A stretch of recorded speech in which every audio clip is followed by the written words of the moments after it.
نحمده ونصلي على رسوله الكريم أما بعد فأعوذ بالله من الشيطان الرجيم بسم الله الرحمن الرحيم رب اشرح لي صدري ويسر لي أمري واحلل عقدة من لساني يفقهوا قولي ربنا زدنا علما ربي يسر ولا تعسر وتمم بالخير وبك نستعين آمين يا رب العالمين۔ اس سے پہلے ہم نے جو دعا پڑھی تھی وہ بھی سورہ بقرہ کی آخری آیت میں سے تھی، اور یہ بھی جو ہے اسی سے آگے کنٹینیو ہم اس کو کر رہے ہیں۔ یہ دعا سورہ بقرہ کی آیت نمبر 286 سے ہے۔ ویسے تو سورہ بقرہ کی اپنی ہی اتنی فضیلت ہے، اور آخری آیات کی تو بہت فضیلت ہے۔ سورہ بقرہ کی آخری 2 آیات آمن الرسولوں سے تو سوتے وقت ان کو ضرور دہرانا چاہیے۔ اگر کسی کو لگتا ہے کہ ہم سے بالکل بھول ہی جاتا ہے سوتے وقت پڑھنا، تو کوئی بات نہیں، عشاء کے بعد پڑھ لیا کرے، عشاء کی نماز کے ساتھ پڑھ لیا کرے، لیکن سوتے وقت اس کو کوشش کیا کرے، پڑھا کرے۔ اگر اس کا ترجمہ یاد ہو جائے تو پھر خود ہی اللہ تعالیٰ کی جو رحمتیں ہم پہ ہیں، نعمتیں ہیں، اور اپنے جو گناہ ہیں ان کو سوچ کے اللہ تعالیٰ کے آگے رات کو اس کو ضرور پڑھا کرے۔ تو جب اس میں ترجمہ کرنا آ جائے، اس کی فضیلت کا پتہ چل جائے، تو خود بخود انسان کو یہ دعا بھولتی نہیں ہے۔ پھر ہم پڑھتے ہیں، اس کو شوق سے پڑھتے ہیں، دل سے پڑھتے ہیں، اور دماغ حاضر رکھتے ہوئے پڑھتے ہیں، رٹا رٹا یا نہیں پڑھتے پھر تو خود ہی اللہ پاک جو ہیں ہمیں اس کا اجر دیں گے اور ضرور قبول فرمائیں گے انشاءاللہ۔ پچھلی دعا بھی اس سے پہلے والی آیت کی تھی، اب یہ اس سے آگے والی پڑھ لیتے ہیں۔ ویسے تو اس دعا میں تھوڑا کمپیریزن ہے کہ اے ہمارے رب نہ تو ڈال ہم پر بوجھ، دعا کی گئی ہے اللہ تعالیٰ سے کہ ہم پہ وہ بوجھ ہرگز نہ ہم پہ وہ بوجھ نہ ڈالیے جیسے کہ تو نے ڈالا تھا ہم سے پہلے والے لوگوں پہ۔ یعنی پہلے شریعت اس کا یہ سمجھ آتی ہے کہ پہلے شریعت بہت مشکل تھی، ان کے احکامات جو ہم اسٹڈی کریں تو وہ کافی مشکل تھے۔ اس کی بس ایک ہی سمپل سی مثال دوں گی روزے کی۔ جیسے پہلے جو تھا وہ چپ کا روزہ بھی ہوتا تھا۔ جب مجھے یہ پتہ چلا تھا تو بڑی حیرت ہوئی تھی، کیونکہ آج کل کے زمانے میں اگر چپ کا روزہ ہوتا تو بڑا مشکل ہو جاتا۔ جیسے کہ بچوں کی مائیں ہیں یا دینی تعلیم دینے لینے والے، اور ویسے بھی گھر کے معاملات جو ہیں وہ بالکل بھی چپ رہ کے تو بالکل بھی نہیں ہو سکتے۔ اچھا، اس دعا میں تھوڑا کمپیریزن ہے کہ دعا کی گئی ہے اے ہمارے رب نہ تو ڈال ہم پر بوجھ جیسا کہ تو نے ڈالا اسے ہم سے پہلے لوگوں پہ۔ یعنی پہلے لوگوں پہ جو شریعت تھی وہ مشکل تھی، اگر اس کو اسٹڈی کی جائے وہ کافی مشکل تھی۔ آج ہماری شریعت کے مقابلے میں ہماری جو دینی احکامات ہیں وہ بہت آسان ہیں۔ جیسے نماز میں ہم کہیں جاتے ہیں، سفر وغیرہ، قصر کے معاملات ہو گئے یا دوسرے معاملات ہو گئے۔ ابھی چونکہ رمضان آنے والا ہے، خیر خیریت سے اللہ پاک ہمیں اس میں خوب عبادات کرنے کی توفیق دے اور قبول فرمائے، ہم سب سے صحت و عافیت میں سب کو رکھے۔ تو سفر اب روزوں میں بھی کتنے ہمارے لیے آسانی ہے کہ جو نہیں رکھ سکتے ان کے لیے الگ احکامات ہیں، یا ان کو ہم اسٹڈی کریں تو اچھا۔ اس میں یہ ہے کہ جو اس کی ایک مثال دوں گی، چپ کا روزہ جیسے پہلے تھا اب نہیں ہے چپ کا روزہ۔ تو اگر آج کے زمانے میں بھی چپ کا روزہ ہوتا تو کتنا مشکل ہو جاتا۔ بچوں والی مائیں ہیں یا پھر گھروں میں جو لوگ جاب کرتے ہیں ان کے لیے کتنا مشکل ہو جاتا۔ کلاسز لینے والے لوگوں کے لیے، ہمارے لیے دین سیکھنا سکھانا تو بولے بغیر تو گزارا ہی نہیں ہوتا۔ تو کتنی آسانی ہو گئی ہے، یہ ایک مثال سے ہی آپ دیکھ لیں۔ ہمارے لیے دین بہت آسان ہے، اس کو خود اپنے لیے مشکل نہیں بنانا چاہیے۔ باقی اللہ تعالیٰ سے دعا کرتے رہنا چاہیے، کیونکہ انسان بہت بے بس ہے۔ جتنی بھی آسانیاں اور نعمتیں ملتی ہیں تو تھوڑا سستی آ جاتی ہے، تو خود ہی اپنا جائزہ لینا چاہیے، اور دورہ قرآن روزوں میں ضرور اس کو کرنا چاہیے، کیونکہ اس سے کافی چیزیں سیکھنے کو ملتی ہیں، علم میں اضافہ ہوتا ہے، اور جو سیکھ چکے ہیں ان کو بھی دہرائی ہو جاتی ہے۔ اچھا، اس کا تھوڑا ترجمہ دیکھ لیتے ہیں۔ ربنا، ربنا والی دعا ہے تو یقیناً یہ دعا اس کا ترجمہ تو ہمیں یاد ہی ہو گیا ہے۔ ربا، رب پالنے والا، نا مینس ہمارا، اے ہمارے رب، ولا تحمل اور نہ، واو مطلب اور، لا معنی نہ،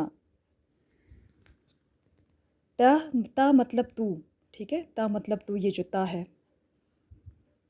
تا مطلب تو، یہ جو بلو کلر کا ہے، ولا تحمل اور نہ آپ ڈالیے علینا ہم پر، یہ دو چیزوں کا مجموعہ ہے، ٹھیک ہے، علا پلس نا، تو یہ جب نا ملتا ہے تو یہ جو کھڑی زبر ہے یہ زبر میں بدل جاتی ہے، ٹھیک ہے، یہ جو کھڑی زبر ہے یہ زبر میں بدل جاتی ہے، یہ والی صحیح ہے، یہ اس میں بدل جاتی ہے۔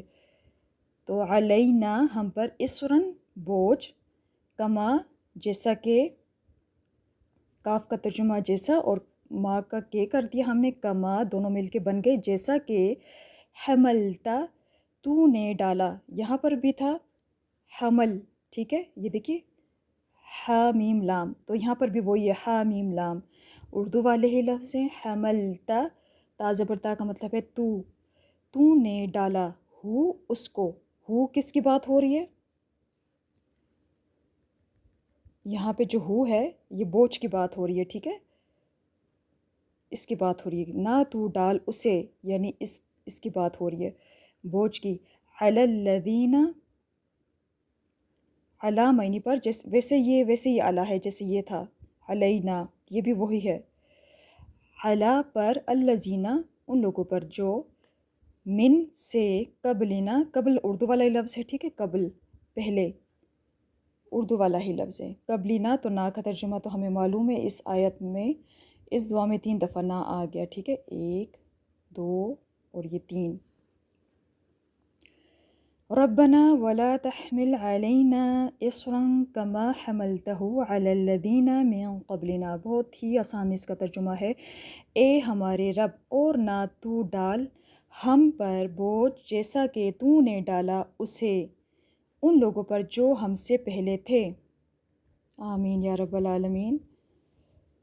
بس یہ اتنی ہی چھوٹی سی دعا تھی، اس کو تجوید دیکھ لیتے ہیں اس کی،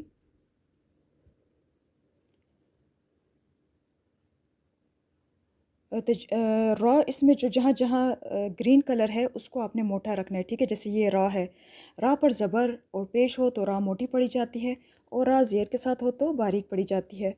آگے چل کے پھر اگر را ساکن ہو، ٹھیک ہے، اگر را ساکن ہو تو پھر اس سے پہلے والے حرف کو دیکھتے ہیں کہ زبر پیش ہے تو موٹی پڑی جائے گی را ساکن، اور را ساکن سے پہلے اگر زیر ہے تو را باریک پڑی جائے گی، جیسے یہاں پر 2 زبر ہے تو بھی را موٹی پڑی جائے گی، یہاں پہ قاف گرین کلر کا ہے تو یہ بھی موٹا پڑ جائے گا، تو یہ تو آپ کے لیے آسان ہو گیا، جہاں جہاں گرین کلر کے ہیں 3 جگہوں پہ گرین کلر ہے تو یہ ہم نے موٹے پڑھنے ہیں۔ اچھا، اس کے علاوہ الف مدہ یہاں پہ 3 جگہوں پہ ہے، ٹھیک ہے، 1 2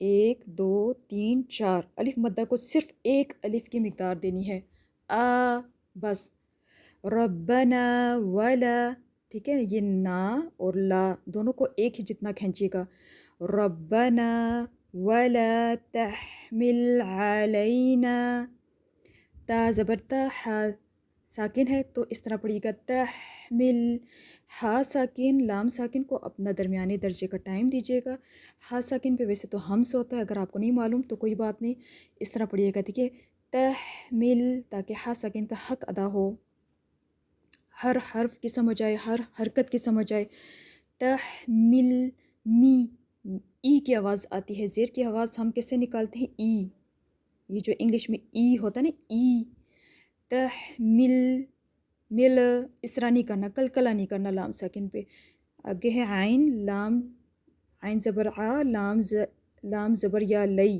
تو یہاں پہ یا لین ہے، ٹھیک ہے، یا لین جو ہے نرمی سے ادا ہوتا ہے، ایک واؤ لین ہوتا ہے، ایک یا لین ہوتا ہے، واؤ ساکن سے پہلے زبر ہو واؤ لین ہوگا لامز، اور یہاں پہ یا ساکن سے پہلے زبر ہو، بس یہ 2 ہی قاعدے ہیں لین کے، دونوں ہی نرمی سے ادا ہوتے ہیں۔ اور جیسے الف مدہ کو ہم 1 الف کی مقدار دیتے ہیں نا، ویسے یا لین کو بھی آپ نے 1 الف کی مقدار دینی ہے، تو خود ہی اپنا نوٹ کرنا ہے، آگے زیادہ چھوٹا لمبا حرکات نہ ہو، لام زبر یا، لئی، ٹھیک ہے، لئی نا۔ اچھا، یہاں پہ جب آپ رکتے ہیں تو پھر تو آپ الف مدہ ادا کریں گے جیسے آپ نے نا اور لا میں پڑھا، لیکن اگر آپ ملا کے آگے پڑھتے ہیں، چونکہ الف مدہ کے بعد اگلے حرف میں حمزہ آ گیا اگلے کلمے میں، تو پھر یہاں پہ مد منفصل جائز ادا کریں گے، یعنی 4 سے 5 حرکات کر لیں گے، تھوڑا لمبا کھینچ لیجئے گا۔ وہ کیسے ہوگا؟ علینا اصرا کما، تو آگے یہاں پہ پھر اخفا ہے، ٹھیک ہے. اخفا باریک کیوں ہے؟ کیونکہ کاف باریک ہے، کاف موٹا نہیں ہے. صاد اور را پر ہے، یاد رکھیے گا، لیکن اس کی وجہ سے کاف موٹا ہو سکتا ہے، اس کو نہیں کرنا. جیسے کاف کی طرف آپ کا مخرج آئے، آپ نے فوراً زبان کی جڑ واپس نیچے کر لینی ہے، کیونکہ صاد اور را پر ہے. پر حروف کے لیے ہم زبان کا جو پیچھے تالو ہوتا ہے، زبان کی جو پیچھے جڑ ہوتی ہے، اوپر تالو کی طرف اٹھاتے ہیں. اس رانگ اس را، ٹھیک ہے. میں موٹا پڑھی ہوں. جیسے ہی کاف پہ مخرج آئے گا، آپ نے نارمل کر دینا ہے، ریلیکس ہو کے کاف کو ادا کرنا ہے. اس رنگ کما، جیسے انک آئی این کے انک ہم پڑھتے ہیں نا، اسی طرح کی کاف کی ساؤنڈ آئے گی، ٹھیک ہے. اس رنگ کما حملتہ، ہا زبر ہا، میم زبر ما. یہاں پہ میم، یہ جو الف مدہ ہو رہا ہے، میم زبر الف ما، حملتہ الٹا پیش ہے، ایک الف کی مقدار یہ بھی لے گا. کتنا آسان ہے، سارے ایک الف کی مقدار. اور تا کی جو زبر ہے یہاں پہ لمبا ہی نہیں کرنی، ٹھیک ہے. زیر زبر پیش کو ہم لمبا نہیں کھینچتے. علی الذین، ٹھیک ہے. لام شد ہے تو اس کو بھی اسی طرح پڑھ لیں گے. علی الذین، موٹا لام نہیں پڑھنا. پھر ہے میم کے نیچے زیر ہے، پھر وہی ای کی طرح ہم پڑھیں گے. اور یہاں پر بھی پر اخفا ہے، ٹھیک ہے. یہاں پہ دو اخفا آئے ہیں، ایک یہ موٹا ہے، ٹھیک ہے. یہ موٹا اخفا ہے، اور یہاں پہ یہاں پہ باریک اخفا تھا، باریک، ٹھیک ہے، باریک اخفا تھا. اور یہاں پہ پر اخفا ہے، موٹا اخفا ہے. صحیح ہے. دو اخفا ہیں، ایک پہلے والا باریک، دوسرے والا موٹا. کیسے میں پڑھتی ہوں؟ ایک تو میم کی زیر جو ہے اس کو اچھے سے باریک رکھیے گا، ای کی آواز آئے. نون کی آواز کو ناک میں چھپا لیں گے. اخفا مطلب نون کی آواز جو ہے ناک میں چھپانا. ایک الف کی مقدار اس کو بھی دیجیے گا. من قبلنا، ٹھیک ہے. با ساکن ہے تو اس کو کلکلا کر دیں گے. کلکلا مطلب آواز با. اب جو حروف کلکلا ہیں وہ قاف طا با جیم دال ہے. کتب الجدن اس کا مجموعہ ہے. تو جب یہ حروف ساکن ہوتے ہیں، ان پہ جزم اس طرح کی جو سائن ہوتا ہے، یا اس طرح آپ کہہ دیں، تو پھر یہ ہم کلکلا کرتے ہیں. جیسے اب، اج، تو یہاں پہ قبلینا نارمل، بہت زیادہ اس کو پریشر نہیں دینا. اس طرح بھی نہیں کرنا، بس نارمل سے پڑھنا ہے. قبلینا، صحیح ہے. اس کو تھوڑا پڑھ لیتے ہیں. ربنا، اچھا بہت زیادہ را پہ اس طرح تکرار نہ آئے، اس طرح نہ آئے، بس سمپل پڑھیے. ایک را ہے. ربنا ولا تحمل علينا إصرا كما حملته على الذين من قبلنا ربنا ولا تحمل علينا إصرا كما حملته على الذين من قبلنا ربنا ولا تحمل علينا إصرا كما حملته على الذين من قبلنا. آمین یا رب العالمین. بہت ہی آسان سی چھوٹی سی دعا ہے. کبھی آپ کو کچھ بھی ایسا لگے بوجھ وغیرہ، تو آپ ضرور ان چھوٹی چھوٹی دعاؤں کو اپنا ڈیلی اس کا حصہ بنائیے، روٹین کا. چھوٹی چھوٹی دعائیں مانگتے رہا کریں. کبھی کوئی بھی زبان پہ آ جاتی ہے دعا کہ ہم نے چلتے پھرتے خود ہی دل میں آ جاتی ہے دعا، تو مانگ لیا کریں اللہ تعالیٰ سے. دعائیں ہم بہت ساری کر رہے ہیں، سیکھ رہے ہیں، آگے بھی سیکھتے رہیں گے انشاءاللہ. اللہ تعالیٰ کے ایک فضل اور اللہ تعالیٰ کے احسان سے، اسی کی توفیق سے ہم سیکھ رہے ہیں، سکھا رہے ہیں. ہمارا اس میں کوئی بھی وہ نہیں ہے، کچھ بھی ایسا ہمارے اس میں نہیں ہے، انڈر کنٹرول میں ہمارے کچھ بھی نہیں ہے. جو اس نے سکھایا کوشش ہے کہ آپ تک پہنچا دیں، اور پھر آپ لوگوں نے اس کو آگے تک پہنچانا ہے انشاءاللہ. اور کچھ نہیں تو اپنے اعمال یا پھر اپنے عمل میں لے کے آنی ہے ان کو. اللہ تعالیٰ سے دعائیں تو ہم مانگتے ہیں، لیکن پھر اپنے حالات کا بھی جائزہ لینا ہے کہ ہم سے کوئی ایسی خطا یا ایسا کچھ تو نہیں ہو رہا جو رولز کے خلاف ہے، اللہ تعالیٰ کے بتائے ہوئے احکامات کے خلاف ہے، کیونکہ یہ وہ پھر دعاؤں میں رکاوٹ پیدا ہوتی ہے، دعاؤں کے قبول ہونے میں۔ اور دوسرا یہ کہ دعاؤں کے جو قبول ہونے میں اس طرح ہیبت یا جلدی بھی نہیں کرنا کہ اس ٹائم تو دعا کی تھی وہ تو اسی ٹائم قبول ہو گئی، اور یہ دعا اتنے دنوں سے مانگ رہی ہوں، اتنے ٹائم سے مانگ رہی ہوں، اتنی عاجزی، اتنے رو رو کے، تو ہر چیز کا اپنا ٹائم ہوتا ہے۔ اللہ پاک جو ہے وہ اس نے ہمارے لیے بہترین سوچا ہوتا ہے، ہمیں معلوم نہیں ہوتا۔ تو ضرور اللہ تعالیٰ سے دعا جب بھی مانگا کریں تو مکمل دعا مانگا کریں کہ جو ہمارے حق میں جو بہتر ہے آپ ہمیں وہی دیجیے، اور ضرور صبر کا مظاہرہ کیا کریں، اللہ تعالیٰ کی رضا میں راضی ہوا کریں، انشاءاللہ وہ ہمارے حق میں بہتر ہی فیصلہ کرتے ہیں۔ جزاک اللہ خیراً کثیرا، وآخر دعوانا ان الحمد للہ رب العالمین۔ السلام علیکم ورحمۃ اللہ وبرکاتہ۔